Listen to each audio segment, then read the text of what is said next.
We're in the Brera in Milan, and we're looking at an important early Raphael. Raphael's in his early 20s when he paints this, and the subject is the marriage of the Virgin, and it's taken from a book called The Golden Legend. Now, this is a medieval book that basically tries to fill in all the missing stories in the Bible.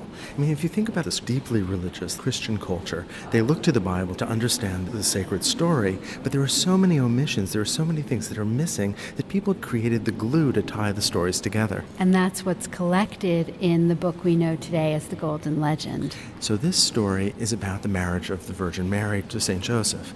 And the story says that there were a number of people that wanted to marry Mary. She had many suitors. And each of these suitors had a rod, and that she would be married to the one whose rod flowered. Miraculously flowered. Needless to say. And so they went to the temple, and the man whose rod flowered was Joseph. And we can see that in this painting. Joseph, who's got that wonderful yellow drape over his shoulder and around his waist, is putting a ring tenderly on the Virgin Mary's finger, and he holds in his left hand a rod that indeed has leaves at its end. And there are other suitors behind him who you can see have rods without flowers on the end. And one suitor in the front is annoyed and has decided to break the rod on his knee. This wonderful human narrative quality here. This is not just the sacred event, but it really is enacting it before us as a kind of performance. And so right in the center, we have a priest marrying Mary and Joseph. And the painting is so symmetrical in so many ways with that temple behind, and we have this rationally constructed perspective space, and that priest is in the middle between Mary and Joseph, but he tips his head a little bit, so he's just off center. In fact, there's a little bit of the chaos of the crowd, that people are moving this way and that people are focusing here and there. This painting is often compared to an early Renaissance painting by Raphael's teacher, Perugino, The Giving of the Keys to St. Peter. And you can begin to see here in this early work by Raphael indications of what we understand now as the high Renaissance style, as opposed to a kind of stiffness of the 15th century, of the early Renaissance. Raphael gives us figures who seem to move very easily and elegantly. So make no mistake, this is a painting that is still clearly indebted to Perugino. But I think you're absolutely right. Raphael is beginning to step out of his master's shadow. He's signed the painting, and if you look very closely at the front of the temple, you can see it says Raphael Urbanus, Raphael from Urbino.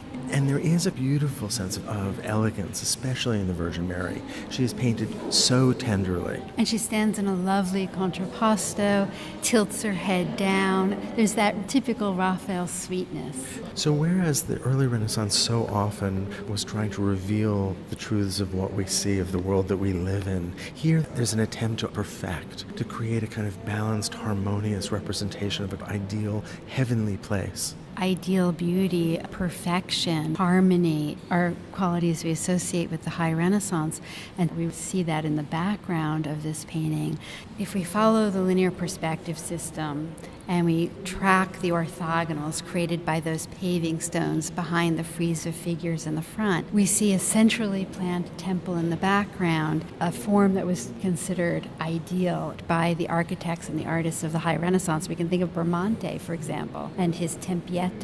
It's a spectacular building, and I love the way that the linear perspective leads our eye back there past the frieze of figures in the foreground, and then our eyes are allowed to move around that arcade that's occupied by those smaller figures, but then my eye goes back to the doorway, and then through the building to the doorway on its far side, and to the sky that's revealed beyond even that. And there is that diminishment of the scale of the one doorway and then the farther doorway, giving us a real sense of the completeness of this space. There's a real love of creating an illusion of space, and the way that the sizes of the figures shift as we move further back into space. We have this real harmony here that I think is very typical of the High Renaissance between the architecture and the figures, where one ennobles another, where one is as ideal and perfect as the other. It's this High Renaissance moment, although the very beginnings. And of course, we're looking with hindsight as to what will happen.